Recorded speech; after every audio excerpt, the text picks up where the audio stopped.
The smartest man Walter Whitfield ever knew spent his last years mending clocks for pennies, and vanished every Sunday to a place no one ever found. Today he finally tells us why.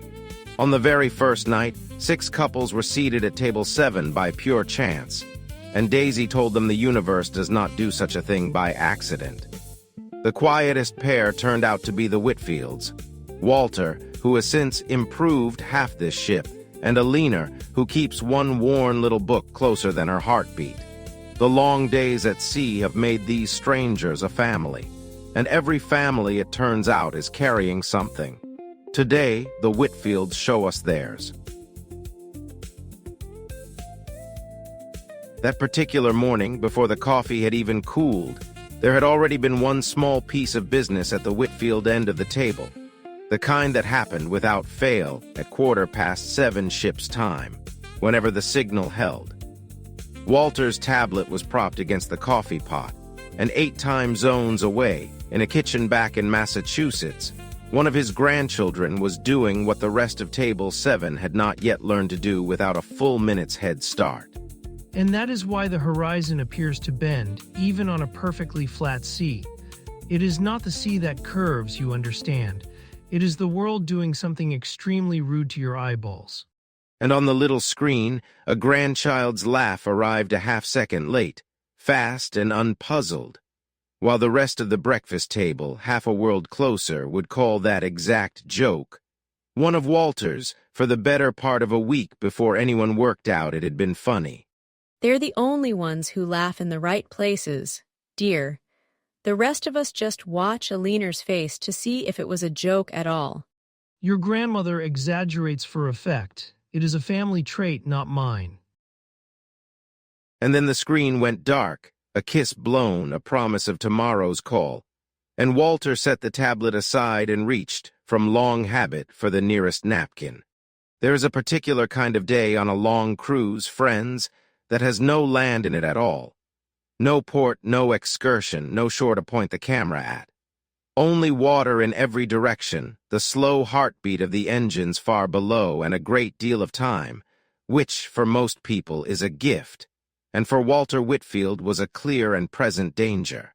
By the 6th day at sea, the company had learned the rhythm of one another the way you learn a new song, badly at first, then all at once. They had a table for breakfast and a table for coffee, and an unspoken agreement that the second table was the important one. And nobody but nobody could find Walter Whitfield when an officer was looking for him. Because chief among the complaints was Walter. In 6 days the man had improved the ice machine on Deck 9, so that it now produced ice in a shape he called thermodynamically superior, and everyone else called wrong. And he had been found twice lying flat on his back under the grand piano in the main lounge with a flashlight in his teeth, investigating what he described with deep personal feeling, as a resonance I find frankly insulting.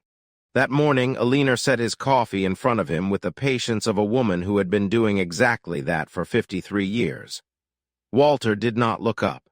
He was, at that precise moment, covering his breakfast napkin in small, dense, beautiful equations, and the rest of the breakfast, the eggs, the fruit, the entire Atlantic Ocean, did not exist.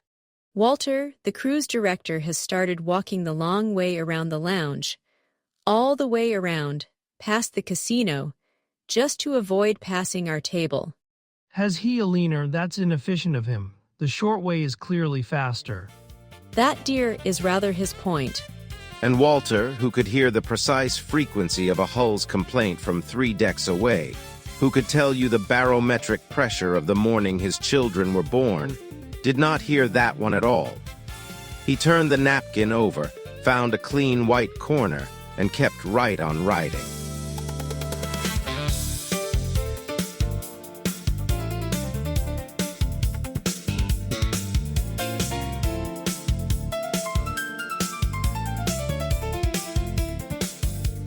By now, there was a small drift of napkins at Walter's elbow, 3, 4, 5, each one ruined in the eyes of the waiters, and each one in Walter's eyes. Preliminary. It was Connie who finally said something, because Connie said everything finally. Walter, honey, you have used more napkins than the rest of us put together, and not one of them, not one, has touched a single crumb. What in the world is the matter with you? It's a habit, Connie, a very old one. He said it mildly, the way he said most things, and went on writing. But Sal DeLucas, who could not sit and watch waste of any kind without a genuine physical reaction, had been suffering quietly for several minutes and could suffer no longer. It's a fortune in napkins is what it is. You know what good linen costs a ship? I do. I had a deli for 40 years. You don't waste linen like that, Professore. It hurts me. Right here. Use the back of one. Use it twice. My nono wrote the family budget on the same envelope for 9 years. Papers, Sal. Why, I once wrote $100,000 handshake deal on the back of a feed store receipt. Pencil, no less. And it held up in a court of law in Amarillo. The judge complimented my penmanship. Buck, every single thing you say has a different number in it. And every single one of 'em is true at the time, Connie. That's the gift. And the table laughed, the easy laugh of people 6 days into a friendship, and it might have ended right there. Except that Daisy Holloway, who had been watching Walter's hands move across the paper the whole time, asked a different sort of question, the kind that made the whole table go a little still. Walter, if the ship were sinking, God forbid, and you could carry only one thing off it, one, what would it be? That is a very good question, Daisy. And the thing about Walter Whitfield was that he meant it. He said it the way his Uncle Harold had taught him to say it, as if the question itself were the rare and wonderful object, and the answer merely what fell out of it when you looked closely enough. And then Walter set down his pen. For a moment the busy machine of him went quiet, the way a clock goes quiet between 2 ticks. He looked not at Daisy, but at the small stack of ruined napkins at his elbow. And the answer he gave was so simple and so unexpected from the most complicated man at the table that even Connie stopped chewing. A napkin.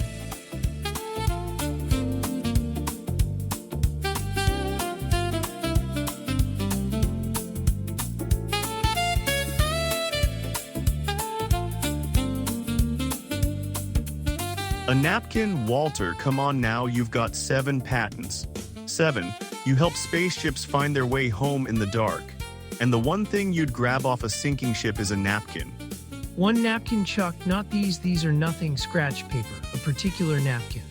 It lives in a little frame about so big palm to palm, the size of a sandwich, and it has ridden in my breast pocket every single day of this voyage. Because Alina informed me that if I left it at home and the house then burned down, she would never forgive either of us. It's true, I told him exactly that. I packed it myself before the passports.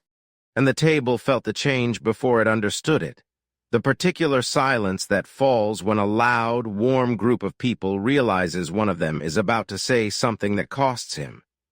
Even Buck, who could miss a great deal, who had missed the iceberg of his own wife's patience for 60 years, set down his coffee without being told. It was my uncle's, Uncle Harold, my mother's brother.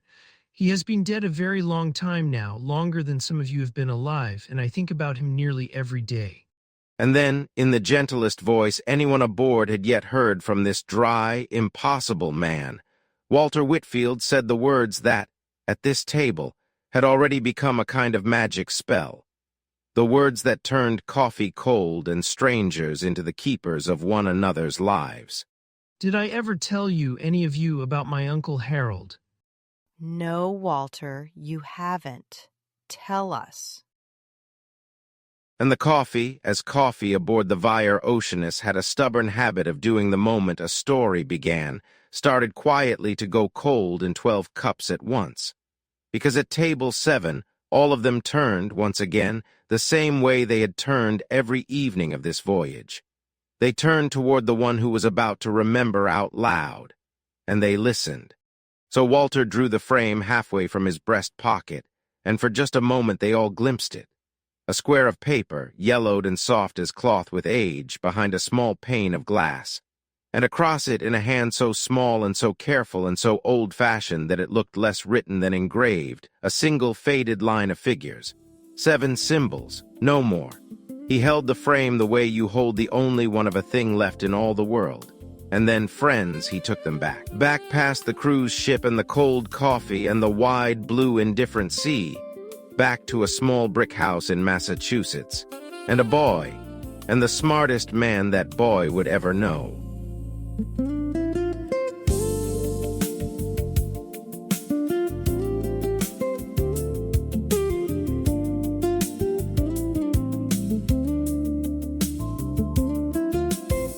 And here, friends, we go back.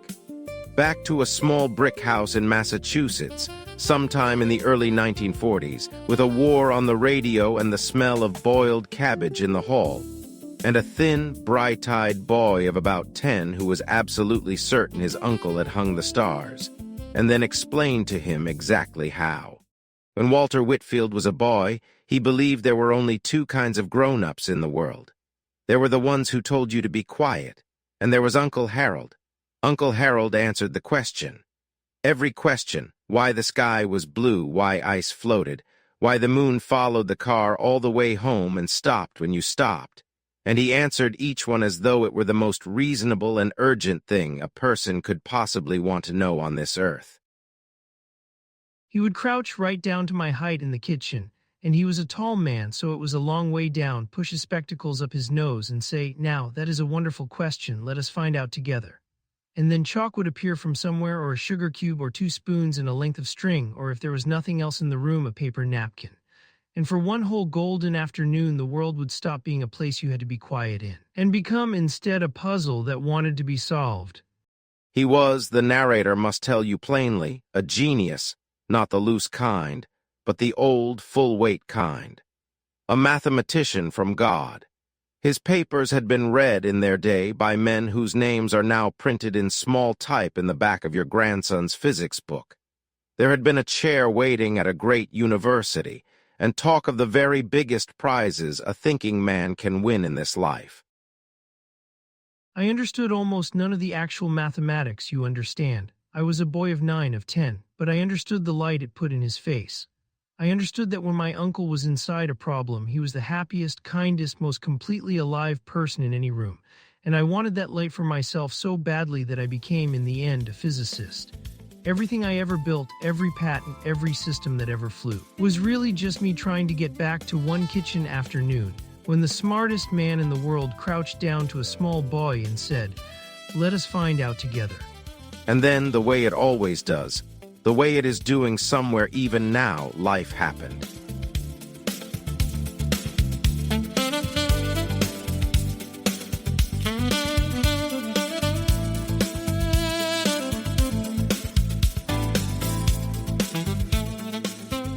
When Walter came to this part of the story, even now, an old man on the warm deck of a ship in the middle of the ocean, he set the words down very carefully, one at a time, the way you set down something fragile on a shelf that is just a little too high. There was a scandal at the university. Now, the details never mattered to me, and they should not matter to you, because half of them were lies and the other half were nobody's business. What matters is this: he was accused of something he did not do. I am as sure of that as I am of anything I have ever proven in a long life of proving things. And the men who could have stood up in a room and defended him, the men who had read his papers, the men who had wanted his name on their letterhead, those men found it, in the end, more convenient not to. Walter stopped. He looked at the little frame in his hand, and then out at the flat, bright sea, and the table waited, because you do not hurry a man through the worst thing that ever happened to someone he loved. In one spring they simply let him go. No scandal in the papers, they were far too careful for that. Just a quiet word in an empty office and a name that stopped being mentioned. The smartest man I ever knew or ever will. let go like a kitchen boy who dropped a tray of glasses. You were a child, Walter. There was nothing a child could have done. I know it, Alina. I have known it for 70 years. It is a thing you can know perfectly well, all the way down, and still not quite believe before breakfast. And there it is, friends. There is the whole quiet engine of this story, in one sentence from a man who builds engines. The things we know, and the things we cannot quite make ourselves believe, and the long, cold distance between the two. After that, said Walter, the world grew smaller around Uncle Harold, the way the world grows small around a man it has quietly decided to forget. No more papers, no lectures, no eager young men in a hurry to shake his hand. There was simply a brilliant mind with nowhere on earth it was wanted, and a great deal of time, and time, the narrator warned you at the top of this hour, is the most dangerous gift there is. Harold had to live on it, and he did, for a long while, as you shall hear.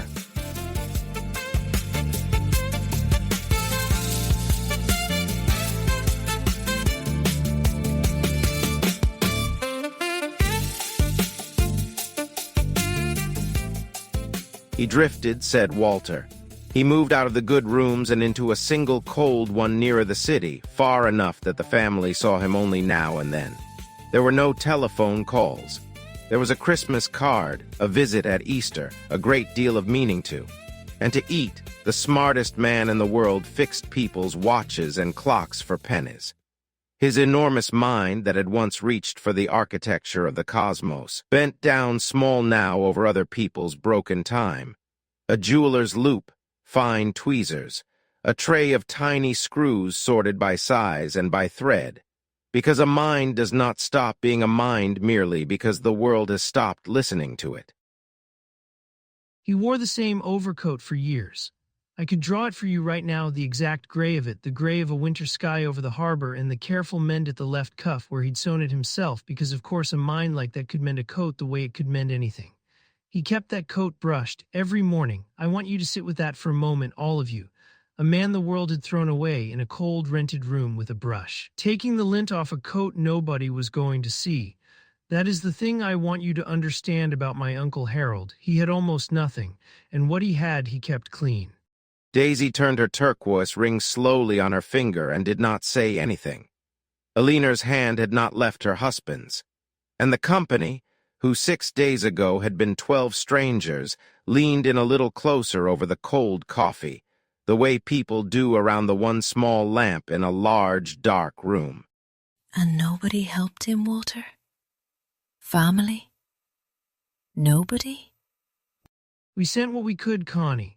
A little money folded into the Christmas card, which he always sent straight back every year with a note that said he was managing very well, thank you. He was not managing very well, but he would not let us see it, pride you'd say. I have come in my old age to call it something closer to courage. And every Sunday, every Sunday there was a thing that happened, and it is the part of this story I have never, in 50 years, been able to explain.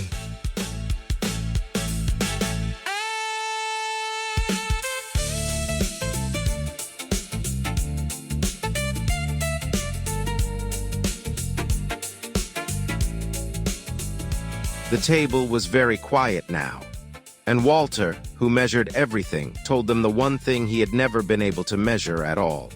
Every single Sunday he disappeared. He would shave and brush that terrible, wonderful coat and put on the one collar he kept clean, and he would go somewhere the whole day long and tell not a living soul where. And he came back. Here Walter's voice caught just slightly, and Alina's hand tightened over his. He came back fed, and I don't mean in the stomach, I mean in the eyes. He came back like a man who had been for one day a week somebody, like somewhere out there was a place that had never gotten the message that Harold Whitfield was finished, a place where a person called him by his real name and not that poor old fellow on the corner. There was a color in his face those Sunday evenings I never saw any other day. He would sit and hum He Who Never Hummed, and his hands, which shook a little by then, would be steady again until Monday. For years I wondered who and where. I built one theory that he was tutoring somebody's clever child, another that he had a lady friend, and a third, the longest lived, that some church had simply been kind to him. I was never brave enough to follow him and find out. And I never asked him. I was a young man and busy, and I'll say the true word, ashamed. Ashamed that we'd let it come to this and not brave enough to look at it straight. It is a coward's mathematics, you understand. If I did not ask, then I did not have to know how far he'd fallen, and if I did not know, then perhaps it was not quite as bad as it looked. So I told myself there would be time. There is always going to be time. I never did find out where my uncle went on Sundays. I have wondered on and off every week of my life for 50 years. And somewhere, friends, though not one soul at that table knew it yet, least of all Walter, there was an answer to that question already sitting aboard this very ship. Closer than the kitchens, closer than the next deck down. An answer with a face and a name and a story of its own, 3 chairs from where Walter was sitting. But the world keeps its kindest coincidences in separate pockets until it is good and ready to take them out. So the answer waited the way answers do. And Walter, not knowing it was even near, went on.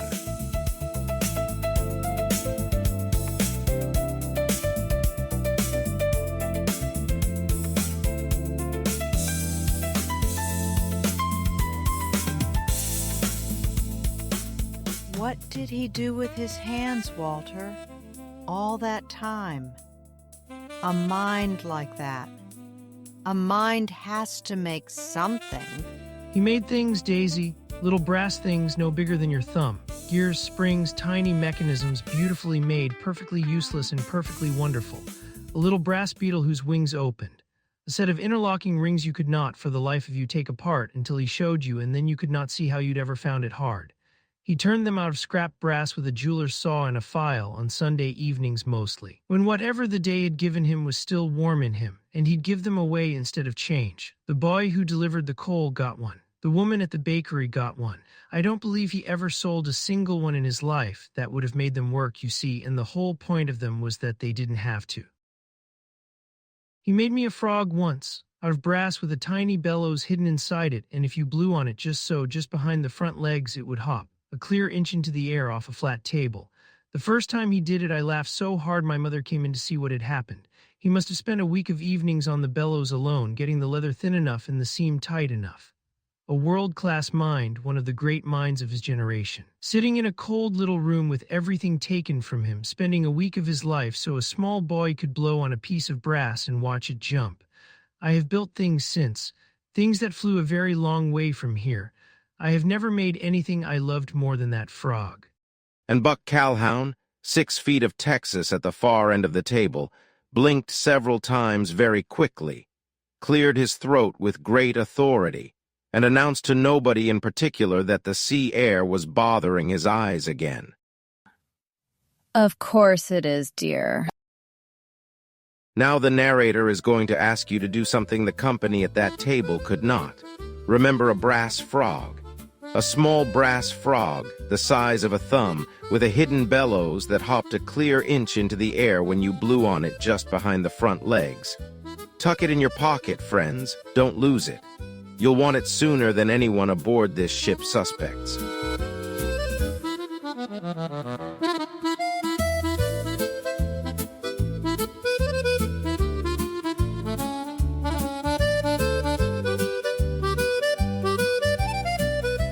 The last time I saw him, I was a young man already. I had a position, a future.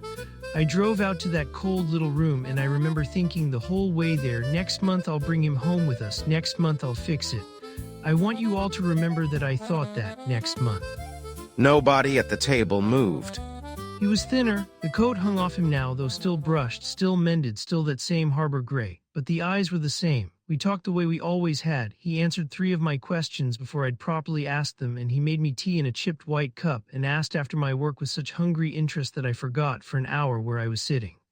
And the whole drive there I had rehearsed it. Next month I'll bring him home, and standing in that door. Hat in hand, I said none of it. He stopped me at the door. He took up a paper napkin and a stub of pencil and wrote something on it. 7 symbols, an equation. I won't pretend it was the secret of the cosmos. It was elegant, true, entirely his own, and he folded it once and pressed it into my hand. And here Walter took the small frame out of his pocket once more, and held it flat on his open palm, where all of them could see the faded figures behind the glass. He looked at me and he said, Walter, here is the whole beauty of the universe in 7 symbols. Don't lose it, and I have not. It is hung over every desk I have ever worked at for 50 years. That was the last thing my Uncle Harold ever gave me, and the next month, the month I was always going to fix everything, he simply stopped. Stopped fixing the watches, stopped making the little brass things, stopped one Sunday going wherever it was he went. They found him at his work table with a half-mended clock in front of him, as though he had only just put it down. And the family buried him quietly, and nobody said very much. And I have spent 50 years with 2 questions I will never now be able to answer. What questions, Walter? To Ruby me. He set the little frame on the white tablecloth, equation up. The first, where did he go every Sunday that brought him home alive? And the second, whether, anywhere in all that long, unfair, forgotten last stretch of his life, anybody out there ever once told him that he mattered.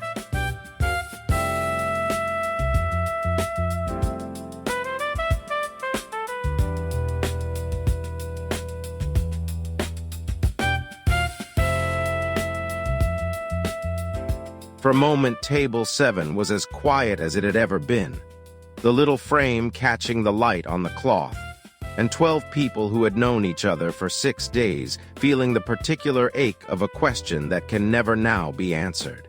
It was Dorothy who reached over first and squeezed Walter's arm, the way she had squeezed 1,000 arms in 35 years of nursing.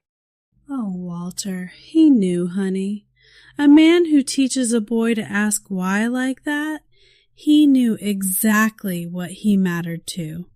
He just couldn't see it from where he was sitting. He sounds, Dorothy, like a man who knew how to live, whatever the world decided about him.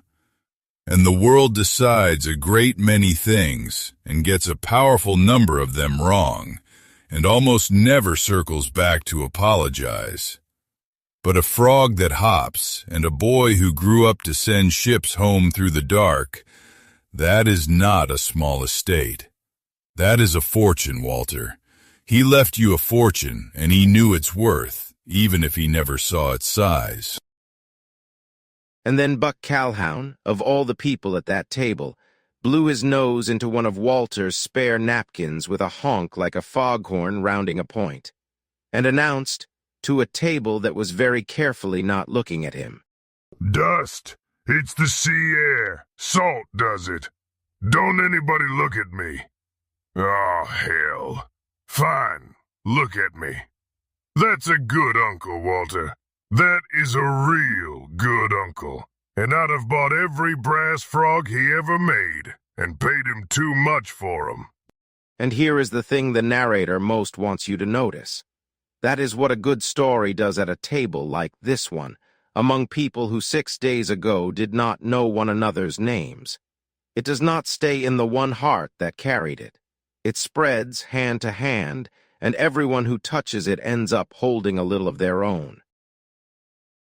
Ruby Mee was thinking, quietly, of every clever child she had taught in 38 years, whom the world later decided it had no use for. Gus Lindquist was thinking of an uncle of his own, gone west once and never quite come back, a story for another ocean entirely. And Gus, being Gus, said only one word about it. Welp.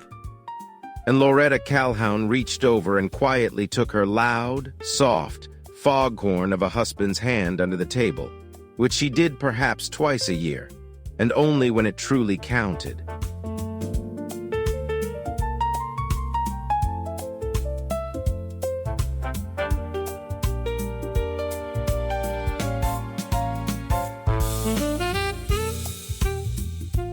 And then Sal DeLucas, who had been unusually still through the whole of it, which for Sal was very nearly a miracle, scratched his chin and said a thing that meant nothing at all to anyone at that table, and would mean everything 2 evenings from now. You know, Professore, every neighborhood had a fella like that. The smart ones the world just lets go of. Dressed too good for where they'd ended up. We had a couple down by us. My pop fed a couple of them himself back in the day at the counter.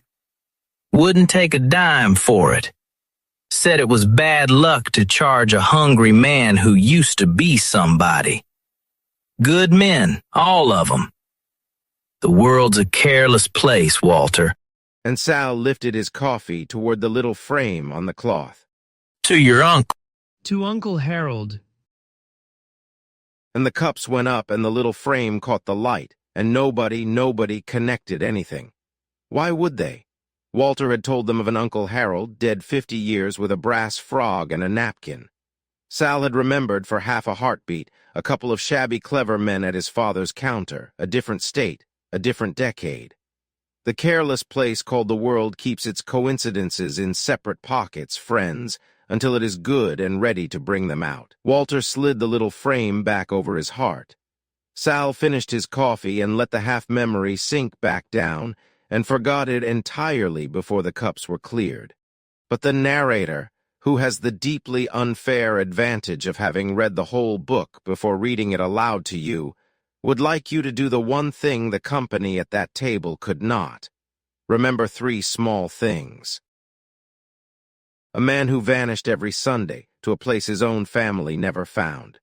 Equations left on napkins in a small, careful, old-fashioned hand, and a little brass frog that hopped a clear inch into the air when you blew on it. Keep those 3 things, friends, and carry them 2 evenings more. Because somewhere on this ship tonight, a man from Hoboken is polishing up a funny old story about a shabby, brilliant, courtly old regular at his father's deli. A fellow the whole street called nothing but the professor. And he has not the faintest idea that the saddest question Walter Whitfield has carried for 50 years is about to be answered. By a napkin and a brass frog.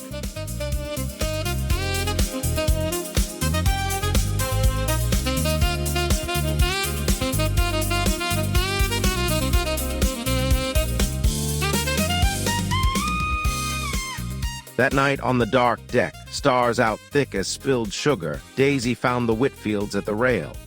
Walter was explaining the stars to Alina, not romantically exactly, but with such helpless delight it came to the same thing, naming the navigation stars he had once written equations to chase across the sky. Alina was not listening to the words. She was listening to the voice. After 53 years she had learned to do both at once. Hear the man. Ignore the lecture. Perhaps the truest definition there is of a long and happy marriage. May I ask you both something, Walter?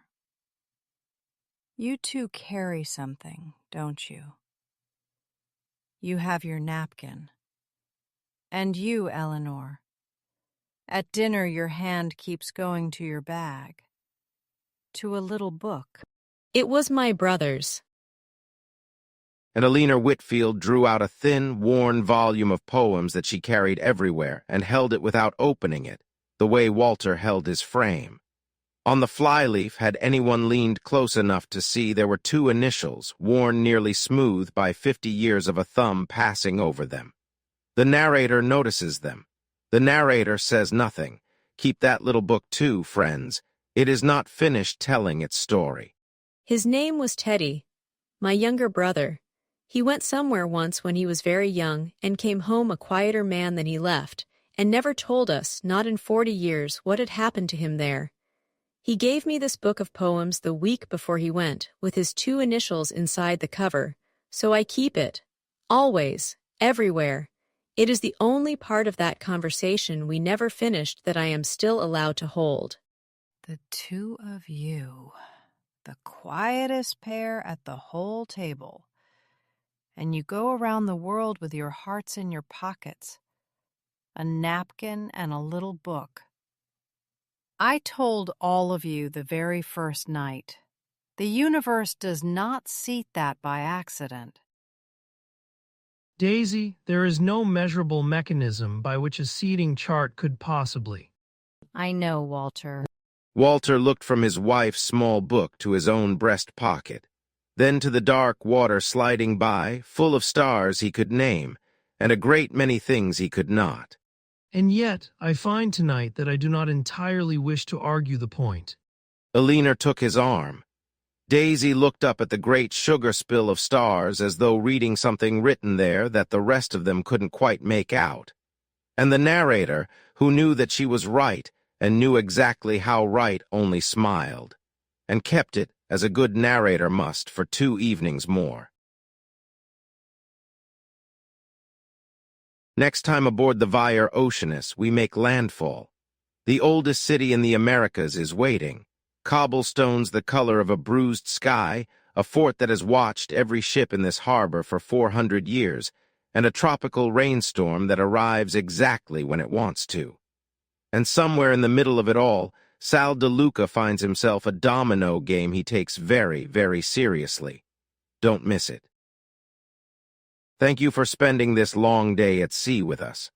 If the Whitfields put a little ache and a little smile in your chest at once, please like, subscribe, and share this with someone who keeps something precious in their pocket too.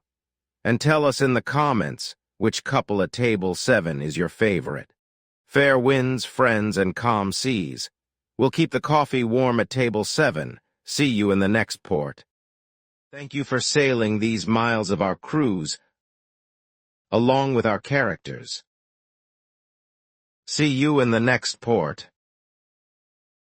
To be continued.